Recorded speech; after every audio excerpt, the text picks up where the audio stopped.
પંચાયત સદસ્ય રાજકોટ। આજે રાજકોટ તાલુકાના કસ્તુરબા ધામ ખાતે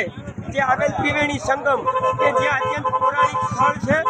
અને ત્યાં શ્રાવણ માસમાં હજારો શ્રદ્ધાળુઓ સ્નાન અને દર્શનાર્થે આવતા હોય છે અને જ્યાં એક પીપળો વાવેલો છે કે જે પાંડવો દ્વારા વાવેલો છે અને મોક્ષ પ્રાપ્તિ માટેનું જે એક અહીંયા કાર્યો થાય છે કે જે પિતૃના મોક્ષ હોય એના માટેનું અહીંયા હવન્ય કાર્યો થતા હોય છે। આ ત્રિવેણી સંગમ ખાતે કે જે પુલ છે જે અત્યંત જર્જરિત હાલતમાં છે, છેલ્લા 5-7 વર્ષથી તંત્ર તથા ધારાસભ્યોને રજૂઆત કરવામાં આવે છે ત્રંબા ગ્રામ દ્વારા, પણ છતાં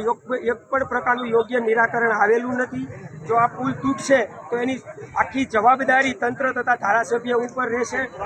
આજે અમે ત્રંબા ગામ તથા આજુબાજુના ગામ લોકો કે જે અહીંયા મંદિરે સેવામાં આવતા હોય છે એ બધાએ નક્કી કર્યું છે કે ભાજપના કોઈ પણ આગેવાનને ત્રંબામાં પ્રવેશવા દેવામાં આવશે નહીં। 2022ની ચૂંટણી વિધાનસભાની ગઈ પછી ભાનુબેન કે જેઓ એનો મત વિસ્તાર આવે છે ત્રંબામાં હજુ સુધી દેખાણા નથી, પોતે કેબિનેટ લેવલના મિનિસ્ટર હોય અને જો આવું એનાથી નાનું કાર્ય પણ ન થતું હોય તો અમે આજે ગામ લોકો દ્વારા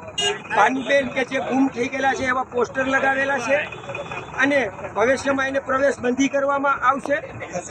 જેની બરોબર અમે નોંધ લઈ છીએ અને જે કોઈ ભાનુબેનને ગોતી આપશે એને ત્રંબા ગામ વતી 21,000 રૂપિયાનું અમે ઇનામ આપવાના।